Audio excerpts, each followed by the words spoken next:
El problema del esclavo no radica en las formas situacionales en que pasa cada hora del día en términos de maltrato, sino en una matriz de pensamiento que le impide cuestionar su estado de sumisión.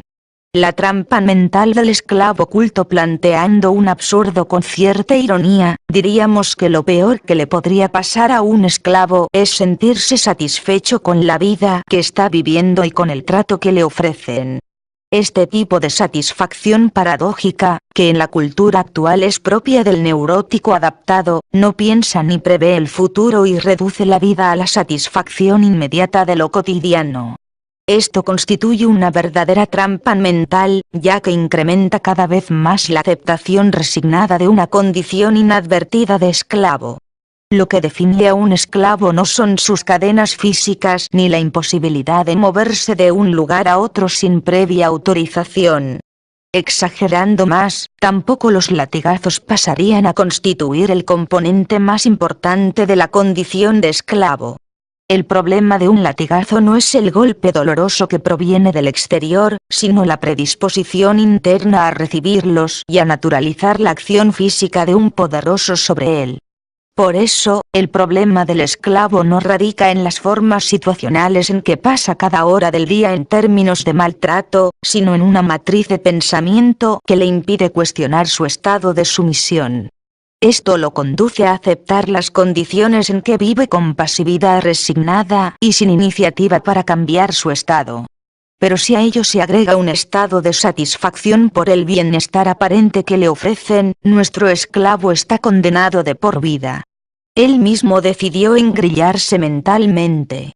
No debería llamarnos la atención que, a pesar de los logros de reconocimiento tardío de no pocos derechos, propios de la condición y la naturaleza humana, todavía vivamos con algunos vestigios de esclavitud.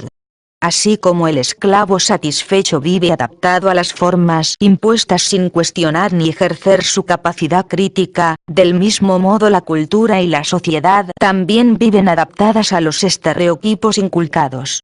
La imposición de valores aparentes y la manipulación ejercida sobre las mentes en sus diferentes estilos y con sofisticados recursos, conduce a la aceptación de formas reñidas con el derecho básico de pensar con autonomía y creatividad. Del mismo modo que nuestro esclavo imaginario no puede moverse fácilmente de un lugar a otro, nuestra mente esclavizada por las rutinas laborales, familiares, personales y sociales, nos impide ejercer la capacidad de iniciativa y autonomía ante los diversos aspectos relacionados con el consumo, la moda y la distorsión encubierta de los valores. La comodidad, asociada a ese estado, conduce a que nuestra mente deje de pensar y de moverse para plantear nuevas hipótesis y cuestionar con sentido crítico nuestra resignación pasiva.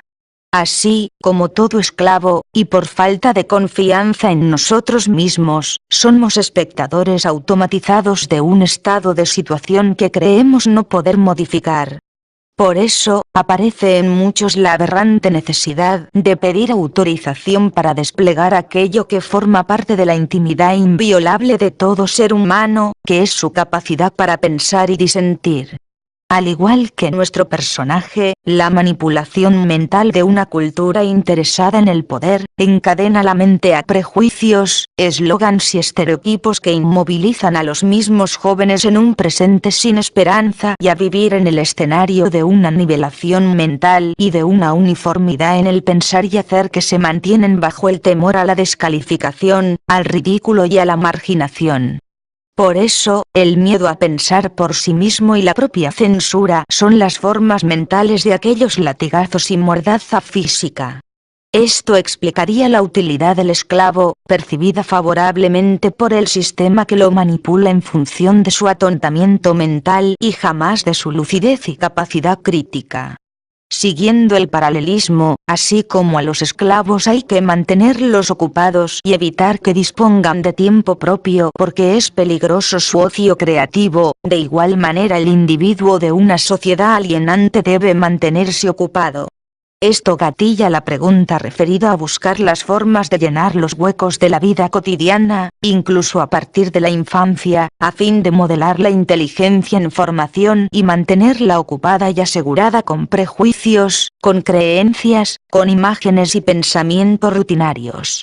A ello quizás apunten las diversiones y fantasías que mantienen al adolescente ocupado y estacado mentalmente en las formas alienantes de un consumo no consciente.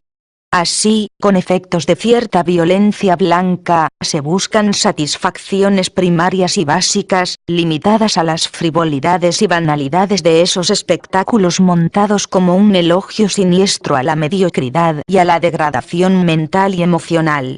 Esto se concreta en una uniformidad de pensamiento y se plasma en el consumo de imágenes que llevan a vivir entretenido, como todo esclavo satisfecho, bajo la penumbra de lo aparente y el atontamiento mental. No comprender esto produce, como primer resultado pedagógico adverso, el adormecimiento precoz de la mente y de la sensibilidad, surgiendo de esto la tendencia a buscar siempre la uniformidad del pensar en los grupos, en las familias y en las instituciones mediante estereotipos que provocan un impacto mental nivelador en individuos incapaces de pensar por sí mismos. En este sentido, la vida deja de ser el viaje en busca de la verdad, del bien y de la felicidad, para transformarse en un reflejo alucinatorio que promete, en su espejismo estereotipado, un bienestar aparente signado por un pensamiento impuesto y acatado dócilmente por no haber tenido el coraje de superar y vencer a tiempo el alma de esclavo.